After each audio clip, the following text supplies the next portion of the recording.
तेनाली एक योद्धा। एक बार एक प्रसिद्ध योद्धा उत्तर भारत से विजयनगर आया। उसने कई युद्ध तथा पुरस्कार जीत रखे थे। इसके अतिरिक्त वह आज तक अपनी पूरी जिंदगी में मल्ल युद्ध में पराजित नहीं हुआ था। उसने युद्ध के लिए विजयनगर के योद्धाओं को ललकारा। उसके लंबे, गठीले व शक्तिशाली शरीर के सामने विजयनगर का कोई भी योद्धा टिक न सका। अब विजयनगर की प्रतिष्ठा दांव पर लग चुकी थी। इस बात से नगर के सभी योद्धा चिंतित थे। बाहर से आया हुआ एक व्यक्ति पूरे विजयनगर को ललकार रहा था और वे सब कुछ भी नहीं कर पा रहे थे। अतः सभी योद्धा इस समस्या के हल के लिए तेनाली राम के पास गए। उनकी बात बड़े ध्यान से सुनने के बाद तेनाली राम बोला, सचमुच यह एक बड़ी समस्या है, परंतु उस योद्धा को तो कोई योद्धा ही हरा सकता है। मैं कोई योद्धा तो हूँ नहीं, बस एक विदूषक हूँ। इसमें मैं क्या कर सकता हूँ? तेनालीराम की यह बात सुन सभी योद्धा निराश हो गए, क्योंकि उनकी एकमात्र आशा तेनालीराम ही था। जब वे निराश मन से जाने लगे तो तेनालीराम ने उन्हें रोककर कहा, मैं उत्तर भारत के उस वीर योद्धा से युद्ध करूंगा और उसे हराऊंगा, परंतु तुम्हें वचन देना कि जैसा मैं कहूंगा तुम सब वैसा ही करोगे। उन लोगों ने तुरंत वचन दे दिया। वचन लेने के बाद तेनालीराम बोला, शक्ति परीक्षण के दिन तुम सभी पदक पहना देना और उस योद्धा से मेरा परिचय अपने गुरु के रूप में कराना और मुझे अपने कंधे पर बैठा कर ले जाना। विजयनगर के योद्धाओं ने तेनालीराम को ऐसा ही करने आश्वासन दिया। निश्चित दिन के लिए तेनालीराम ने योद्धाओं को एक नारा भी याद करने को कहा, जो कि इस प्रकार था, ममूक महाराज की जय, मीस ममूक महाराज की जय। तेनालीराम ने कहा, जब तुम मुझे कंधों पर बैठा कर युद्ध भूमि में जाओगे तब सभी इस नारे को जोर जोर से बोलना।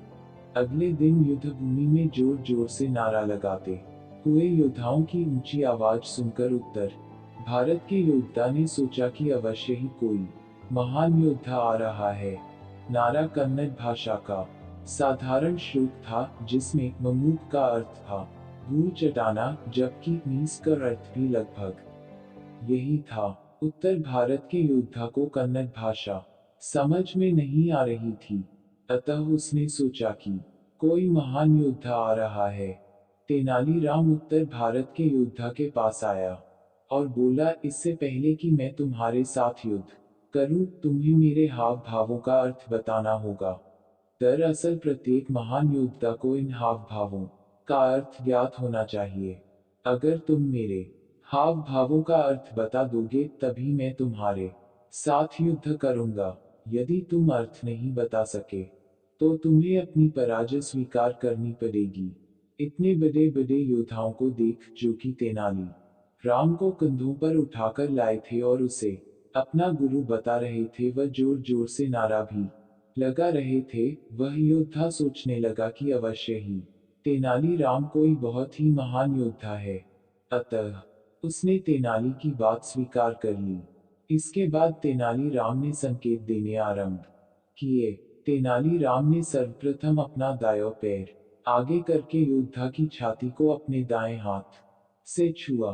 फिर अपने बाएं हाथ से उसने स्वयं को छुआ। तत्पश्चात उसने अपने दाएं हाथ को बाएं हाथ पर रखकर जोर से उसने दबा दिया। इसके बाद उसने अपनी तर्जनी से दक्षिण दिशा की ओर संकेत किया। फिर उसने अपने दोनों हाथों की तर्जनी उंगलियों से एक गौट बनाई। तत्पश्चात एक मुट्ठी मिट्टी उठाकर अपने मुंह में डालने का अभिनय किया। इसके पश्चात उसने उत्तर भारत के योद्धा से इन हाव भावों को पहचानने के लिए कहा, परंतु वह योद्धा कुछ समझ नहीं पाया, इसलिए उसने अपनी पराजय स्वीकार कर ली। वह विजयनगर से चला गया और जाते जाते अपने सभी पदक व पुरस्कार तेनालीराम को दे गया।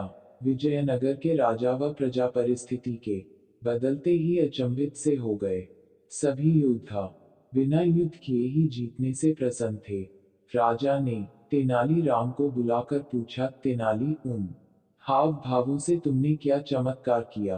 तेनालीराम बोला, महाराज इसमें कोई चमत्कार नहीं था, यह मेरी योद्धा को मूर्ख बनाने की योजना थी।